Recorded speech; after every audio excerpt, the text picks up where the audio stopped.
Thank you for returning. I really appreciate it. If this is your first cooking video with me, you're in for an experience, so that's fun. Today, we are making pierogies, and you might be asking yourself, Megan, why pierogies? What even is a pierogi?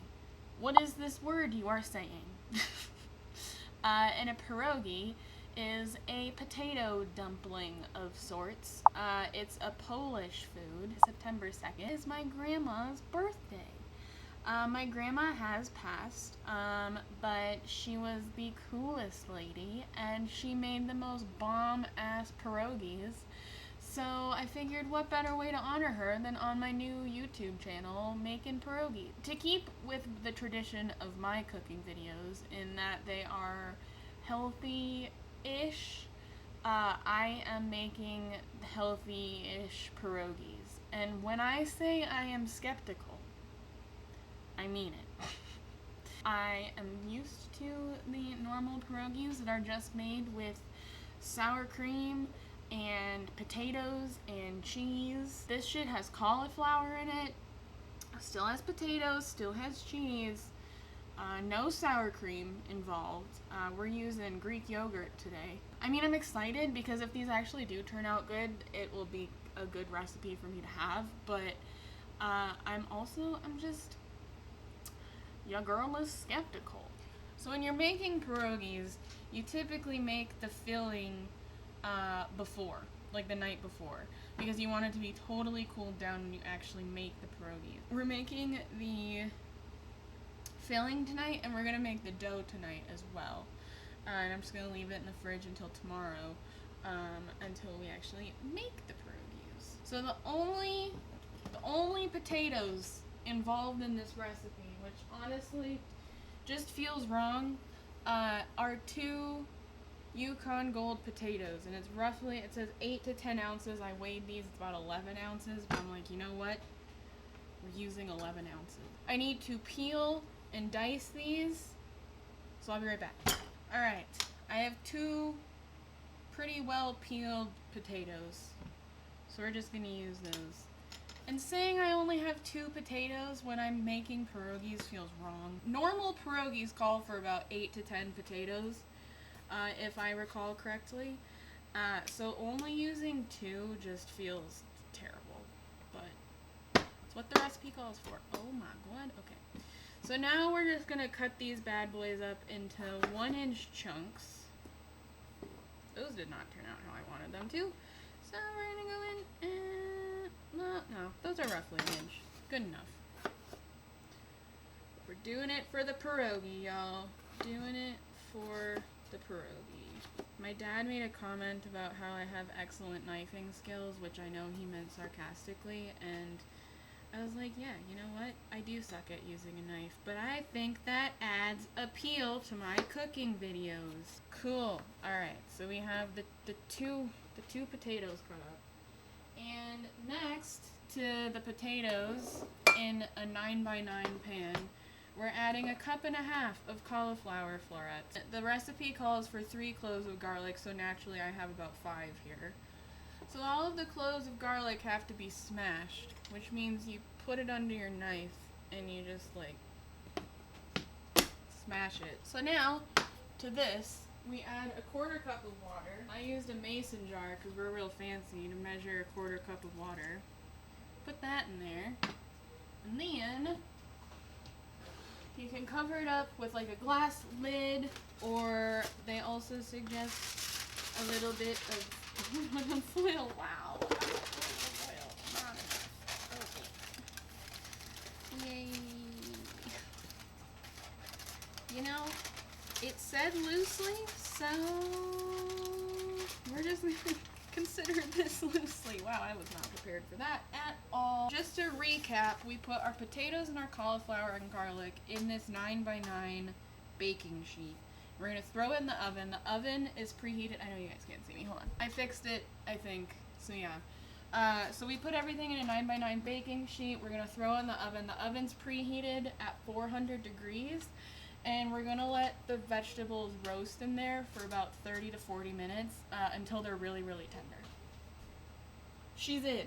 So now, while the vegetables are roasting, we are going to make our dough. So let me go get a bowl for that. And the dough calls for 2 kinds of flour, salt, Greek yogurt, milk. That's it. The recipe calls for a white whole wheat flour, and it gives an example as King Arthur flour.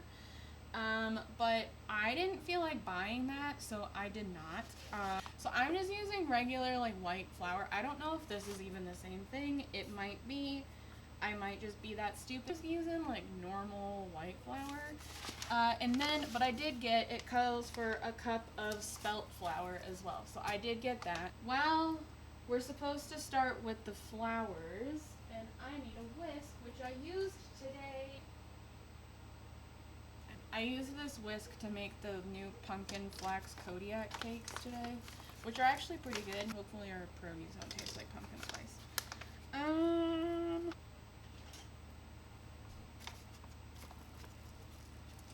my god. The spelt flour is testing me. Alright. Doesn't really smell like anything weird, so that's good. It says to start the dough, we whisk together the flours and salt in a large mixing bowl. And so the flour, we need 1 cup of, oh, this still has cheese.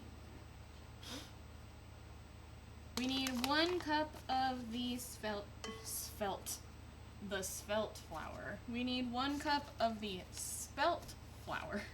If you guys would like to see a video of me making like normal pierogies, I would be totally down for that. And I was honestly really curious about this recipe. But yeah, if you guys wanted me to see like, or want to see me make a like whole sack of potatoes, sour cream, like a whole block of cheese pierogies, let me know, because I would be more than happy to do that as well. Oh, Polly's snuggling on my couch. I'm so low. 1 cup of just regular old flour, even though I'm pretty sure the recipe calls for something else other than this. And it does call for kosher salt. I don't think I have kosher salt, but I have classic Morton salt. We need a 1/4 of a teaspoon. 1/4 of a teaspoon of salt. Perfect. So we just whisk that together. So we did that. So now it says in a separate small bowl to whisk together 3 tablespoons of Greek yogurt. It doesn't really specify what kind of Greek yogurt, it just says Greek yogurt, but I always use non-fat Greek yogurt. 3 tablespoons of the Greek yogurt. I'm really struggling. Let's see. I think it's the little prongs in the fork that are really not helping me out here. I thought there was a living thing in my garbage because it was just moving and settling. I think my apartment's haunted now. So now that we've made a sufficient mess, I bet there's a hole in the garbage bag. That's what it is. So now that I've made a mess with the Greek yogurt, I'm just gonna pretend that didn't happen and throw this fork in the sink. Oh, how much milk do we need? Okay, we're gonna add 1/2 cup of milk.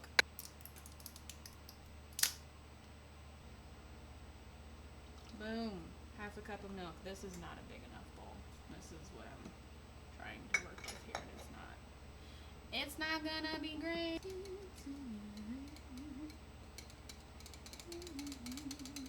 Okay, that feels combined. Now once we've got everything whisked, we make a well inside of the dry ingredients. Cool. That looks like a well. Oh, well made. We slowly add our wet ingredients. So we're just gonna slowly add our wet ingredients. And you lightly whisk it so it makes a loose dough. Oh shit, I forgot to make a timer. Forgot to set a timer. I'm gonna say it still has 30 more minutes. We're just gonna hope for the best with that. Oh, I need to go to bed. We're just going in with our hands now. Alright, I'm just gonna. Ooh, yeah. Yummy.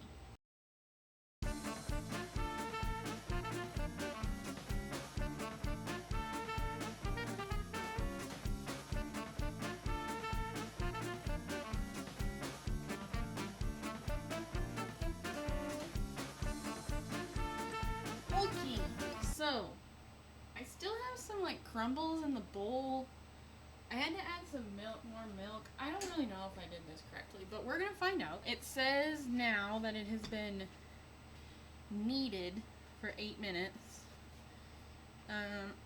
Do you pat it down into a disc and wrap it in plastic and then refrigerate for at least 30 minutes, but I'm just gonna refrigerate it overnight, and I'm really hoping it doesn't become a crumbly mess, but if it does, I still have enough ingredients to remake it tomorrow. I have my dough disc in a plastic bag, sealed up. I'm gonna put her in the fridge. It's been roughly enough time, and I took the vegetables out of the oven, so now we just need to mash them up. I moved them to a large mixing bowl, and you want to mash them up until they're about the consistency of mashed potatoes.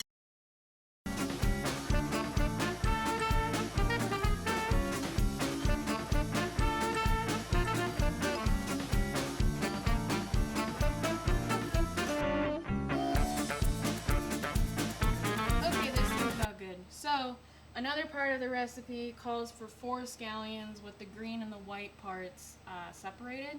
And so I did that. I think I used the whole bunch though, so there were like 6 scallions, but whatever. So now we just add this into the mashed potato and cauliflower mixture.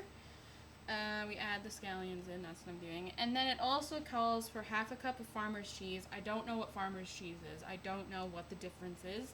I might just be stupid, but I don't know. But my gram always used the sharpest cheddar she could find. So I just got a block of cheddar cheese, grated a half a cup, called it a day. So that's going in there too. Now we just mash this all together.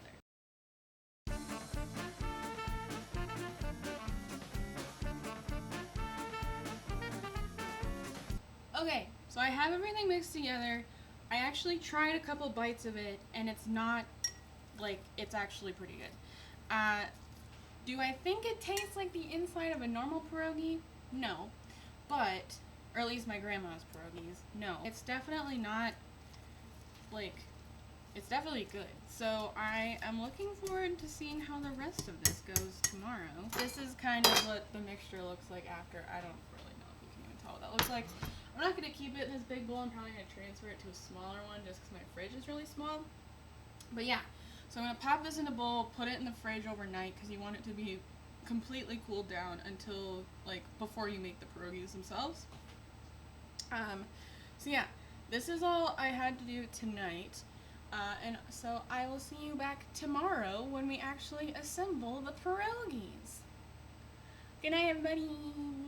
Okay, we're back. It's the next day, the next evening, really. I'm wearing the same clothes that I was last night, so please don't judge me. Tonight, we're just making the pierogies. So I went ahead and I took the dough out. It worked a lot better than I was anticipating, so that was exciting. I took the dough out and I rolled it out to be about 1/8 of an inch thick. I'm probably going to roll each piece out before I start cutting it. But yeah, so you roll out the dough to be about 1/8 of an inch thick, and then you cut it into 8 pieces. I cut mine into 7, but I'm thinking we can still squeeze out however many pierogies we're supposed to get. Yeah, so let me get a little pierogi cutter thing. I am just gonna use the top of this, the top of a mason jar.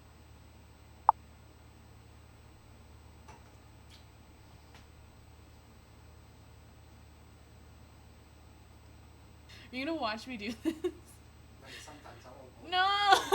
I'm watching you. I'll be in and out. Okay. Alright. Okay. I'm gonna put the... Thank you.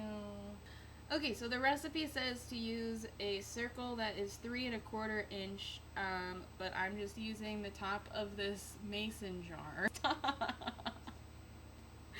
I'm gonna roll this out a little bit. And no, I don't have a rolling pin, so I'm using this water bottle. Yeah. So, we're gonna use this to cut out a circle. Okay, that didn't work how I wanted it to. Uno momento. Let's try the actual mason jar. I think we have our first successful circle. now that we have a nice little dough circle here, we're going to take a teaspoon of our filling, which smells very garlicky and very oniony and great, so that's exciting.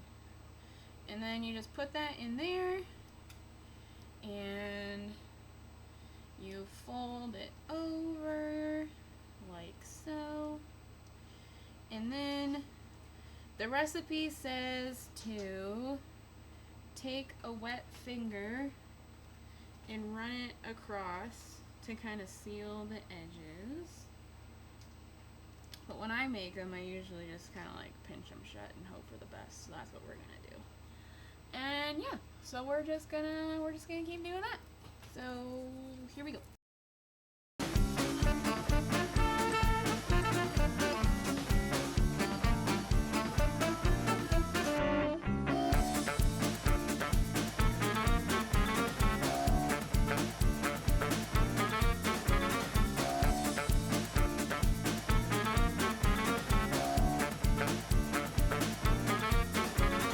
Okay, I've switched cameras because we're gonna start using the stove now. Ignore that. Wow, that's terrible. So let me flip it around. I was only able to get about 20, and I think it's just because my cutter was bigger than the recipe called for. And I might not have rolled the dough out as thin as I needed to. I made that mistake the last time that I made pierogies, so yeah, but there they are. So now I have them on a thing of seltzer water. My kitchen's really small, please don't judge me. So now I'm bringing a pot of water to boil, and then we're gonna start boiling them, and yeah, so I'll be back when it's boiling.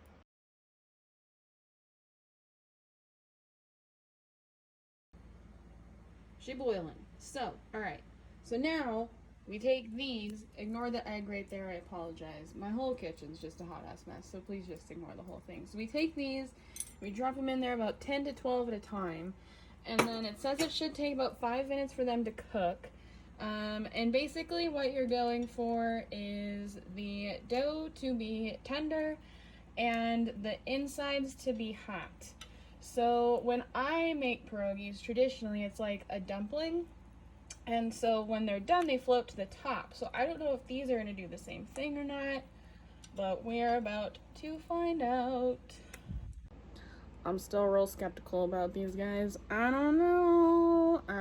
They just don't seem unhealthy enough, and that's all I have to say about that.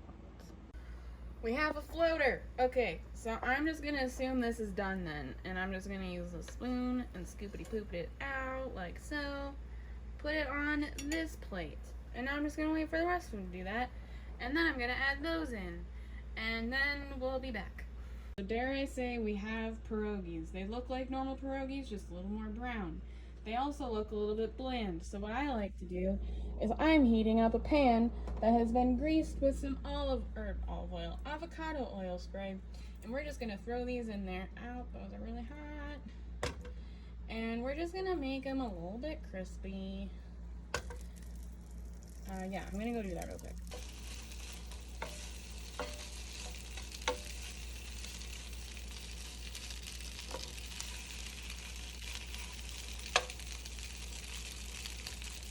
Okay, so this kitchen is a whole mess, and there's a cat in my cupboard, but we have pierogies. So I'm going to plate a couple for me.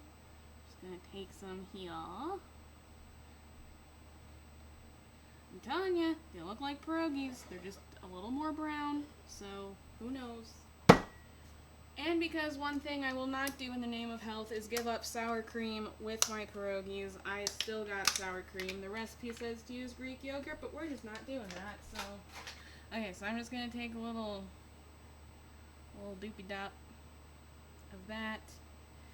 And then it said to chop up the green parts of the chives, or the scallions, that we had separated, and put them on the top, like so. So that's what we're gonna do. And I'm scared. I'm actually scared to try these. Oh, and if you're feeling very extra, you could also caramelize some onions, but it is 9 p.m. and I still have to edit this, so we're not doing that, but I highly recommend doing that.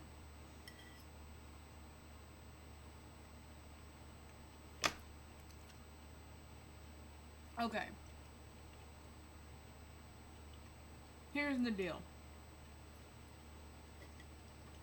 They're not pierogies, but they're a good alternative. I'm not mad at it. The dough is a little bit doughier. With some onions caramelized, it should be really good. It's not as bad as I thought it was gonna be. I'd eat these. I'd eat them. They're not horrendous. I'd call this a partial success. Cheers. Thank you all for watching me struggle through this. Pierogies are a labor of love. So that's what you got. Grandma, I love you. You made better pierogies than these. Thank you everybody for watching. I appreciate it. I hope if this was your first video with me, or your first cooking video with me, you enjoyed it. I don't really know what I'm doing, but that's the whole premise of these videos, is me just struggling through recipes. So yeah, I'm going to go edit this now so I can get it up on time, and I will see you in the next one. Bye! Cool. I actually don't really hate these.